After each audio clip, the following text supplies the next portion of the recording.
From a spaceship floating underneath the map to an entirely explorable haunted high school, there's a load of weird stuff going on outside Night City's boundaries. Today I wanted to collect most of these out of bounds oddities and combine them all into one large video. If you were to travel past the Biotechnica flats way out beyond the map's boundaries, you will eventually find this generic patch of land. If you were to dip below Night City at this exact point, you can find something really odd. This is a new video segment which I like to call What the Fuck is Going On, which is definitely not just engagement bait, but I thought it'd be quite interesting to actually give this to you guys, to allow you to say what you think this is, rather than me talking about me and it's all about me because it's boring, right? And also because this location genuinely has stumped me. So what we're looking at here at a very basic level is a tiny shack village. We have a couple of these dirty, rusted shack prefabs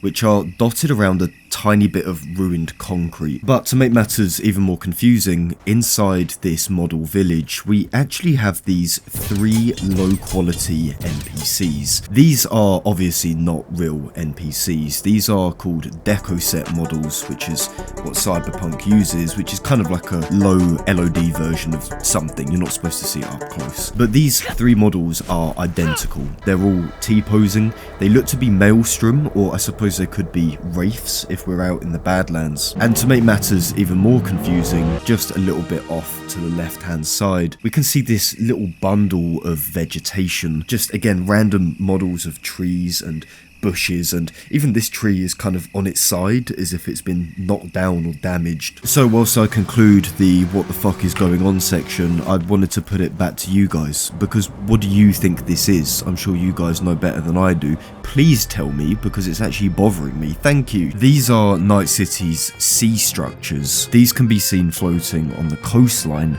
near the Arasaka waterfront and are never actually directly mentioned in game. No one seems to know for certain what these structures do or why they exist. Theories range from flood barriers to self-replicating minefields driven by rogue AI. We're mostly focused on how these actually look up close and personal. There isn't too much to write home about here, aside from the fact that these models actually have windows on both sides. The front windows are towards the bottom of the model and have these very basic fake interiors, whereas the backside has slightly higher windows with slightly higher detailed interiors. This might seem kind of boring, and yeah, to be honest, it actually is. But it does seem to suggest that people reside in these sea structures, like there is some kind of interior space. It almost kind of looks like an office to me, like it could be some sort of commercial building, which I know makes no sense, but none of this is canon, most likely.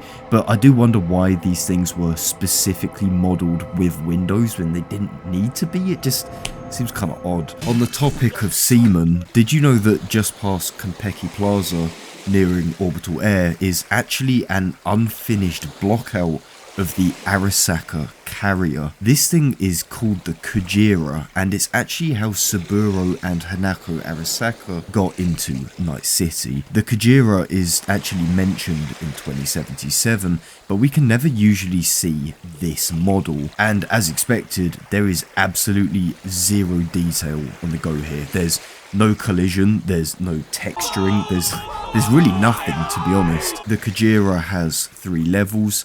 There's these fighter jets, or like stealth bombers or something, and then a general runway. But the Kujira really piques my interest because it's actually been in the game for a long time. I first covered this thing back in late 2023. CDPR have had time to change this, fix this, take it away, but they haven't. So obviously it's being used for something, and the Kujira is definitely a divisive topic in regards to its purpose, because you have 2 teams, the Rationals and the Optimists. The Rationals will say that this thing is here for cinematic purposes, or so the news broadcast about the Kujira can exist, which doesn't make a lot of sense to me. But then the Optimists say that this is abandoned content, which maybe would have seen us board the Kujira to fight Saka directly. Maybe we were going blow it up, steal it, drive it into the sea mines, who knows. Speaking of hot topics, mega building H10's market floor is a highly debated piece of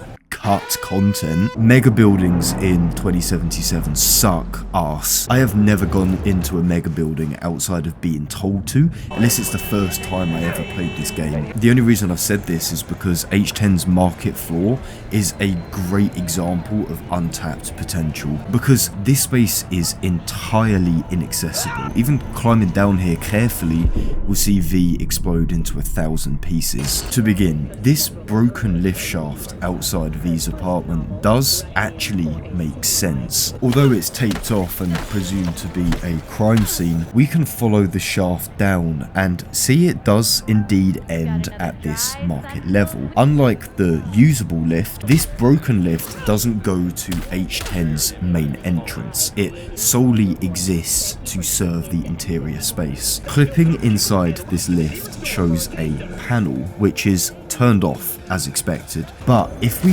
reactivate this panel with a little mod, we can see that it functions perfectly. We're currently on level 5, which is services, but we can go to level 1 entrance. Clicking on level 1 actually moves this lift. It isn't broken, and guess what? It stops at the market area just fine. Although it is important to note that the lift definitely looks janky down here.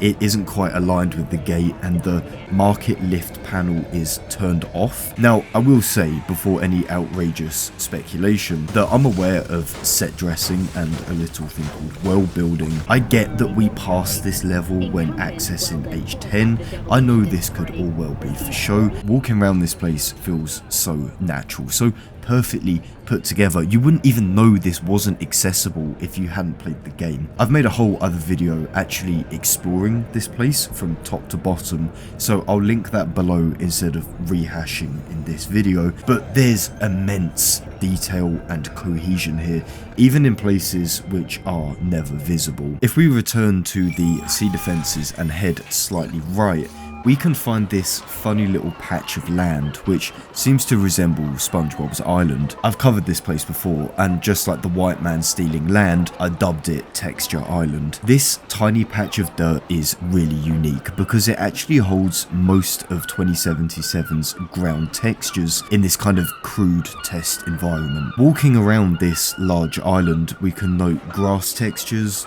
dirt, wet dirt, rubbish, sand. There's actually quite a lot. And walking over these textures plays the correct audio sound effect, which is experienced in regular Night City. So it's evident that this space was created by CDPR to test how textures behave and look within Night City itself, as opposed to a big, scary, grey test environment. What's cool about Texture Island though is that it actually has a sibling. You can find this elevated piece of terrain. It's actually pretty big, and we can see that the inside has this basic concrete looking texture. If we continue flying out into the desert, we can eventually come across this small floating jungle. I think I'm right in saying that this is used in the Monk Braindance sequences, although this free roam version obviously lacks a lot of detail, like a floor, but also there's multiple Monk brain dances with a different focus each time, like they had a water, fire. So I think the jungle is kind of like a foundation, and then the specific elements like a waterfall or a fire pit are loaded for that specific brain dance. I mean, that's just a layman's opinion. I actually have no idea. Have you ever wondered what these giant blue airship things are? Well, these are actually aerial cargo shipments, or Aerozeps as they're officially titled. These specific models are run by a company called Decker, Tanaka and Rogers, or DT&R. These guys have been in the business since the 2020s and were once considered a top fucking Donny in the shipping industry. In game, these airships are actually surprisingly detailed. We can see that they are labelled with DT and R, and even have this weird number on the front. I still don't know what this number means. Can someone please help me out, because it's always fucking bugged me. You can never see this in game, but there are indeed a wealth of shipping containers hiding behind these giant screens. DICE would be so proud. Don't let them get any ideas. These Zeps don't have any collision, and they often just drive out into the abyss to become at one with God. With the introduction of Dogtown in Night City, we also get a new Barghest Blimp, which floats around the combat zone. This is believed to be a modified aero Zep that Barghest somehow commandeered, but the Dogtown Zep is so much more detailed than the standard Night City model. For a start, this thing is actually armed. There's dozens of missile launchers attached to this thing, which makes it look rather intimidating. There's also just an abundance of shit, like these long jiggly cables, and also a pretty basic interior. I'm unsure if this interior exists because the ship is closer to the player than it is in Night City, or if perhaps this is a remnant of an abandoned idea, because frankly I do sort of think that this thing was planned to be used in Phantom Liberty. I mean, there's literal doorways placed throughout this model, and even a cohesive staircase towards the back. I just remember playing Phantom Liberty for the first time and seeing this giant oppressive metal box above my head blasting propaganda and flexing military power, and I was convinced that this thing would be a boss or tie into the story somehow, but it just never did. Like, it was never used, and in fact, I don't even think it was acknowledged, which seems like a weird decision to make considering Kurt's boss fight was really mundane. It would have been interesting if this thing maybe followed us round, maybe it went rogue and started blowing up Dogtown. I don't know, it's like it's set up for greatness, but it just doesn't go anywhere. So I can't make a video about out of bounds areas without talking about the Badlands, because the Badlands is a hot topic regarding cut content. I'm saving most of this for its own video, so really I just wanted to show that the Badlands is big, like really massive, and extends way beyond the game's boundaries. Granted, most of this dry desert is just generic terrain, but it's fascinating to see just how much extra landmass there really is. And if we were to keep pushing beyond all of this, we eventually hit the edge of Cyberpunk 2077 itself. Things just end very quickly, and we can even look at the map from above. If we fly up high enough, we can see that the world of 2077 is indeed a square. It's pretty odd and kind of humbling to see it from this angle, especially when the map itself is so big and densely packed and full of detail. Seeing it as just a small square in an endless void is somewhat poetic. So let's move on to some bigger locations with a bit more to talk about. The first is actually a story location, which can be found way above the game's map. Spoilers alert for the main story ahead. What we're looking at here is the Arasaka orbital station. This place is used in the devil ending of 2077's main story. Now, this space, get it, in free roam is actually pretty small. So if you were to come here in broad daylight and in free roam, the sky becomes this trippy, pixelated night sky with thousands of tiny white squares. Even at nighttime, these squares are still visible. The space station is also very, very dark in free roam. Even with supposed daylight, you'll quickly get lost in these dark hallways. This place feels really uncanny and quite uncomfortable. Something about unused locations in Cyberpunk can be really quite eerie. It's a bit like Gmod, I suppose. Anyway, if you were to use a torch mod and light up this room, the one with the chair, the room actually stays briefly lit even after you turn off the torch. It then slowly gets darker in these odd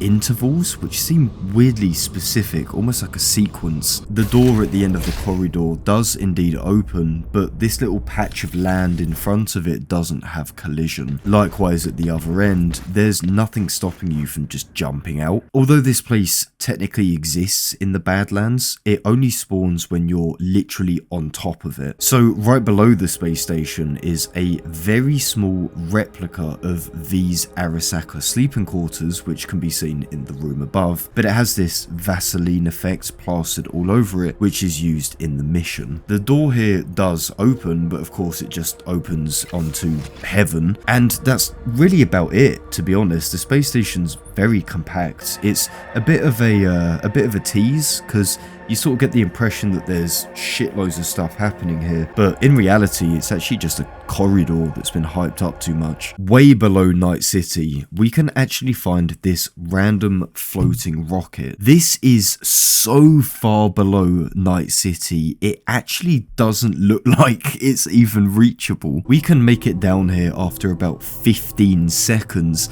and see that this model is nearly 12 kilometers below Night City. This rocket is actually the same model as the one which sits in orbital air and occasionally launches into the sky. This under the map version is basically identical, although weirdly it isn't anywhere close to its above map counterpart. Truthfully, I have no idea if this under the map version is perhaps switched with the above the map version when it takes off. I know some of you are probably already typing out a comment about how this is Phantom Liberty related, this only exists in, you know, post 2.0 Cyberpunk. Well, guess what? You're actually wrong. This has existed in Cyberpunk from basically day one, which absolutely opens a can of worms, but you know, that's kind of what we're here for. Because if we go back to our OG copy, we can clearly see that orbital air is an unfinished blob, but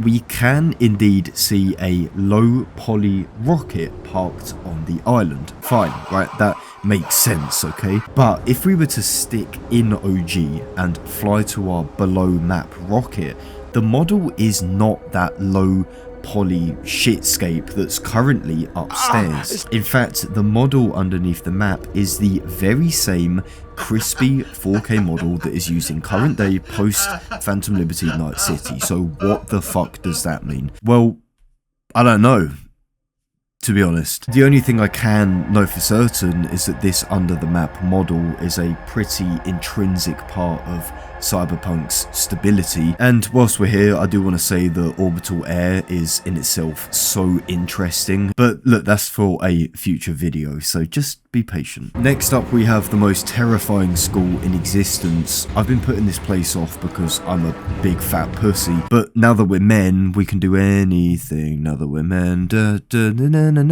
So this is the school featured in the Riverside mission called The Hunt, which is kind of infamous for being pretty nasty and overall kind of gross. The school is one of the environments which you experience during this side quest, but it's in the form of a Braindance. You can never actually visit it in person, but because we're special, we can visit it in person, although I wouldn't recommend it because again, it's uncanny and disturbing as hell. The school actually exists way beyond the sea defenses, and it's basically unmissable with these big bright white buildings. So let's address that first. Evidently, CDPR didn't need to create a school exterior for this mission, so this place looks pretty odd. Anyway, River's school is broken up into three main sections. We have the inside corridor, the canteen, and then this exterior basketball court. To begin, entering this school in free roam still plays that gross music that exists in the Braindance. All of the disturbing sound effects, like the ones in the canteen, are also still present. Oh god. So because I know you guys are scared, and it's definitely not just because I'm scared, because I'm definitely not scared. I mean, I know there's nothing going on here, 100%, you know, it's just an empty school with some scary music, like,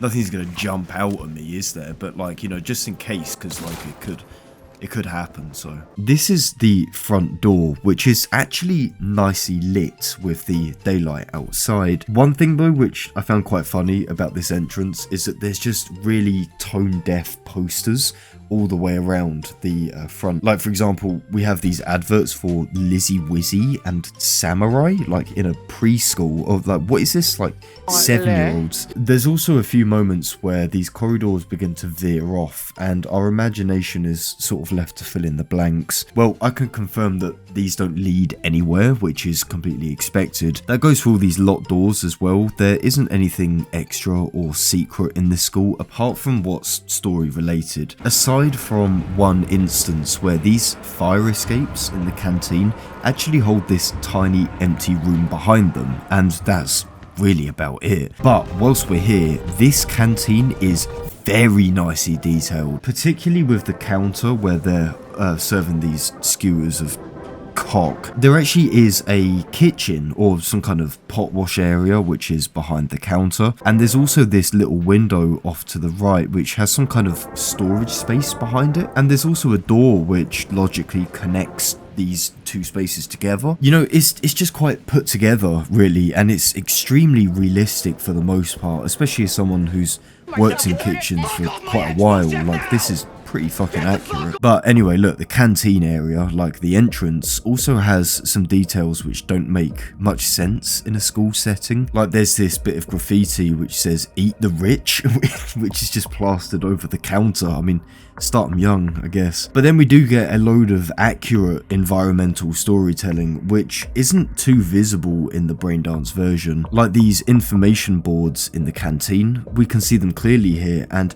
this left one with the fent fold is just amazing. These pictures look a load like 2077 concept art. In fact, I'm like 99% sure you can find these on one of CDPR's portfolios. There's also a little Albert Einstein down here. He's just, you know, just sat here chilling. And then next to this, we have the memorial to a school shooting. Again, very detailed. There's even photos of the victims, and some kids have seemed to sign their names below it. The amount of attention to detail here is astronomical. Like, seriously, it's so good. Whilst we're in the canteen, we can also look out the window and see a basketball court. So we can pop out here, and thankfully the piss filter goes away, but we can assess that this court is pretty small and it doesn't really have anything too exciting aside from these fire doors way back here, which unsurprisingly lead to nothing. Check in the front of the school, we can note a couple trees and a basic road, and that's kind of it. The place doesn't outstay its welcome at all. It's highly efficient and curated,